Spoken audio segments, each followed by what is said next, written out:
कल ही मुझे comment receive हुआ था जिसमें मेरी एक फॉलोअर ने ये पूछा था कि मैम मेरी शादी अभी 6 मंथ पहले ही हुई है और मैं अभी बेबी प्लानिंग नहीं करना चाहती हूँ और मैं नहीं चाहती हूँ कि मुझे यानी कि अनफॉर्चुनेटली या फिर मे बी धोखे से प्रेगनेंसी कंसीव हो जाए, क्योंकि अभी मेरी शादी को 6 ही महीना हुआ है और मैं अपनी शादीशुदा लाइफ को पहले इंजॉय करना चाहती हूँ, देन उसके बाद में मैं बेबी प्लानिंग करूँगी। तो मैम आप हमें कुछ ऐसी चीज़ें बताइए जिसको करके हम यानी कि अपनी प्रेगनेंसी को नेचुरली अवॉइड कर सके, यानी कि हमें प्रेगनेंसी कंसीव ना हो। महीने में वो कौन से सेफ दिन होते हैं जब अगर हम लोग रिलेशन बनाते हैं तो हमें प्रेगनेंसी नहीं होंगी, या फिर अगर हम विदाउट प्रोटेक्शन के भी रिलेशन बनाते हैं तो हमें कौन कौन सी बातों का ध्यान रखना चाहिए जिससे कि फिर हमें प्रेगनेंसी कंसीव ना हो। तो अगर आप भी इन सवालों के जवाब जानना चाहते हो तो आज के इस वीडियो को आप लोग शुरू से लास्ट तक जरूर देखिए। आपके सारे सवालों के जवाब आज के इस वीडियो में आपको मिल जाएंगे।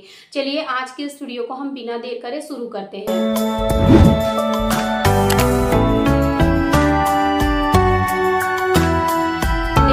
सबसे पहले तो अगर आप अपनी प्रेगनेंसी को यानी कि आप प्रेगनेंसी कंसीव नहीं करना चाहते हैं, आप अनप्रोटेक्टेड रिलेशन बनाते हो लेकिन विदाउट प्रोटेक्शन के, तो यहाँ पर आपको सबसे पहले अपने पीरियड साइकिल को जरूर समझना है, क्योंकि पीरियड साइकिल के ऊपर ही निर्भर करती है आपकी प्रेगनेंसी, यानी कि आप प्रेग्नेंट होंगे या नहीं होंगे ये केवल और केवल आपका पीरियड डिसाइड करता है। तो आपको अपने पीरियड की लेंथ को समझना है। अगर आपकी जो पीरियड की साइकिल है वो 28 से 30 दिन के बीच में आती है, यानी कि अगर आपकी रेगुलर पीरियड साइकिल है, हर महीना आपकी जो पीरियड की जो साइकिल है वो केवल और केवल 28 से 30 दिन की ही होती है। कभी हो सकता है कि 1 से 2 दिन ऊपर हो गए या फिर 1 से 2 दिन पहले आ गए तो भी हम इसको नॉर्मल पीरियड साइकिल में मानते हैं। तो अब यहाँ पर आपको थोड़ा सा समझना है, जो जो चीज़ें मैं आप लोगों को बताऊंगी उसको थोड़ा सा बारीकी से समझने की कोशिश करिएगा। अगर आप विदाउट प्रोटेक्शन रिलेशन बनाना चाहते हैं तब भी आपको प्रेगनेंसी नहीं होंगी अगर इन चीज़ों को आप लोग थोड़ा सा समझ लेते हो तो। देखिए, अगर आपके पीरियड आते हैं तो पीरियड का जो फर्स्ट डे होता है, अगर आप 4 से 5 दिन के अंदर हेयर वॉश कर लेते हो तो जब आप हेयर वॉश कर लोगे उसके बाद में भी अगर आप इंटीमेट होना चाहते हो तो आप हो सकते हैं, कोई प्रॉब्लम नहीं। लेकिन हाँ, आपको यहाँ एक बात का जरूर ध्यान रखना है कि यानी कि जिस दिन आपने हेयर वॉश किया, 5वें दिन को मान के चलते कि आपने हेयर वॉश किया, तो आपको 5वें दिन पर अगर आप रिलेशन बनाते हो, 6वें दिन पे रिलेशन बनाते हो, 7वें दिन, 8वें दिन, यानी कि लगातार आप 3 से 4 दिन रिलेशन बनाते हो, कोई प्रॉब्लम नहीं। आपको इन दिनों में प्रेगनेंसी होने के जो चांसेस है वो बिल्कुल ना के बराबर होते हैं। तो अब आपको यहाँ क्या करना है कि रिलेशन आपने बनाया, ठीक है, रिलेशन आपका जैसे ही बना के कंप्लीट होता है तो जो मेल पार्टनर का जो डिस्चार्ज है वो आपको इंटरनली यानी कि जो आपके मेल पार्टनर है उनको आप पहले से ही समझा दीजिए कि आपको डीप पेनिट्रेशन नहीं करना है, यानी कि जो डिस्चार्ज है उसको केवल और केवल बाहर फ्लैश आउट करना है, ना कि आपके यानी कि जो आपका यानी कि बच्चेदानी है वहां पे आपको इस डिस्चार्ज को बिल्कुल भी नहीं छोड़ना है, उसको बाहर ही कर देना है, आउट कर देना है, ठीक है। उसके बाद में अब आपको यहाँ पर क्या करना है, जैसे ही रिलेशन बना के कंप्लीट हो जाता है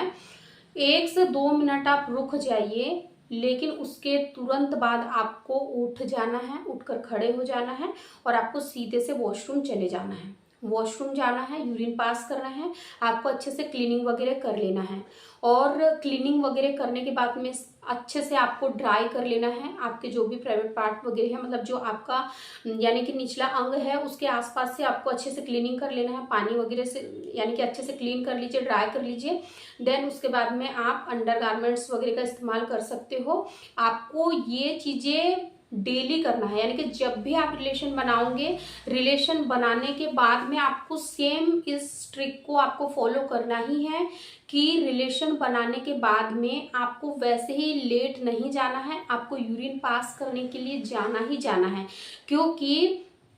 कई बार ऐसा होता है कि जो मेल पार्टनर है वो डिस्चार्ज तो बाहर छोड़ देते हैं, जो इजैकुलेशन की जो प्रोसेस है वो बाहर कर देते हैं, लेकिन अगर उसमें से एक भी सेल्स अगर बहुत ही अच्छी गुड क्वालिटी का है, आपने रिलेशन बनाया, आप यूरिन पास करने नहीं गए, तो भी आपको उस एक सेल्स से भी प्रेगनेंसी कई बार होने का खतरा बना रहता है, क्योंकि आप विदाउट प्रोटेक्शन के रिलेशन बना रहे हो। तो स्टार्टिंग के यानी कि पीरियड खत्म होने के बाद के जो 3 से 4 दिन है ना, उन दिनों में भी आपको उतनी ही सावधानी बरतनी है जितना कि लास्ट के 4 से 5 दिन में, ठीक है। तो ये चीज करिए। उसके बाद में 10th डे से आपको भूल कर भी रिलेशन नहीं बनाना है। तो 10th से लेकर 20 डेज के बीच में अगर आप बनाना चाहते हो तो आप बना सकते हो, बट यहाँ पर आपको विदाउट प्रोटेक्शन रिलेशन नहीं बनाना है। क्योंकि मान लीजिए कि आप विदाउट प्रोटेक्शन के रिलेशन बना लेते हो, आपको ये लगेगा कि मुझे प्रेगनेंसी नहीं होगी, मैं ये सारे ट्रिक्स फॉलो करूंगी, फिर भी कई बार ऐसा होता है कि जब बेबी हम नहीं चाहते हैं उस समय हम छोटी सी भी लापरवाही कर देना, उससे भी प्रेगनेंसी हो जाती है। क्योंकि जो ये बीच के जो 10 दिन है ना, वो आपके लिए सबसे हाईली फर्टाइल डेज होते हैं। और इन्हीं दिनों में यानी कि जो बीच के यानी कि जो 12 से लेकर जो 18 दिन है, यानी कि ये जो बीच के जो 6 से 7 दिन है, इन्हीं दिनों में आपकी ओवरी एग रिलीज करेंगी। और इन्हीं दिनों में अगर आप अनप्रोटेक्टेड रिलेशन बना लेते हो, आप इन बातों का ध्यान नहीं रखोगे, तो फिर आपको प्रेगनेंसी होने के चांसेस काफी हद तक रहेंगे। इसीलिए इन दिनों में आपको ये गलती बिल्कुल भी नहीं करना है। अब बात करते हैं कि जो लास्ट के 10 दिन है, उन दिनों में क्या रिलेशन बनाने से प्रेगनेंसी नहीं होंगी। तो देखिए, अगर आपको आपके ओव्यूलेशन के दिनों के बारे में पता है, जैसा कि मैंने कहा कि 10 से लेकर 20 दिन के बीच में प्रेगनेंसी के चांसेस है। अगर आप हर महीने अगर ये चाहते हो कि प्रेगनेंसी ना हो, तो आपको थोड़ा सा ओव्यूलेशन के बारे में भी पता होना बहुत जरूरी है। तो अगर आपका अंडा ओवरी से बाहर आया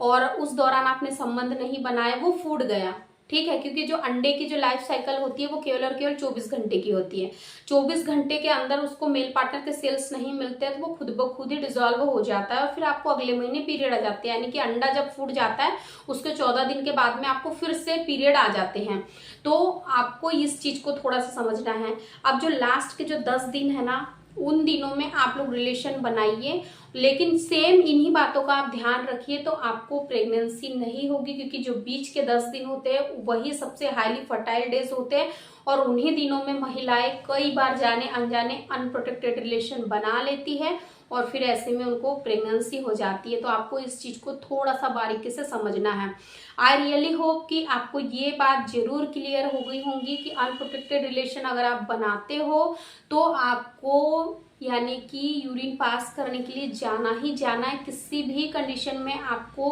यानी कि रिलेशन बनाने के बाद में आपको ओवरनाइट वैसे ही नहीं सो जाना है अगर आप बेबी चाहते हो तो। और दूसरी बात, आपको अपने हाइजीन का भी ध्यान रखना बहुत ही ज़्यादा जरूरी है। क्योंकि जब मेल पार्टनर से जो डिस्चार्ज जो लिक्विड वगैरह निकलता है उसमें भी यानी कि बहुत सारा ऐसा डिस्चार्ज जो लिक्विड होता है उसमें भी यानी कि बहुत सारे ऐसे सेल्स वगैरह होते हैं जो डेड होते हैं, या फिर आपके थ्रू जो डिस्चार्ज निकलता है उसका पीएच और इनका पीएच, यानी कि कुल मिलाकर हम कहे कि आपको हाइजीन का यहाँ पर ध्यान जरूर रखना है। आई रियली होप कि आपको ये चीज बहुत अच्छे से क्लियर हो गई होंगी कि अगर आपको प्रेगनेंसी नहीं चाहिए, आप प्रेगनेंसी को नेचुरली अवॉइड करना चाहते हो, तो आपको किन किन बातों का ध्यान रखना पड़ेगा और कौन कौन से दिन आपके लिए बिल्कुल सेफ है। और सेफ होते हुए भी आपको थोड़ा सा यहाँ पर सावधानी जरूर बरतना है। Thank you so much for watching.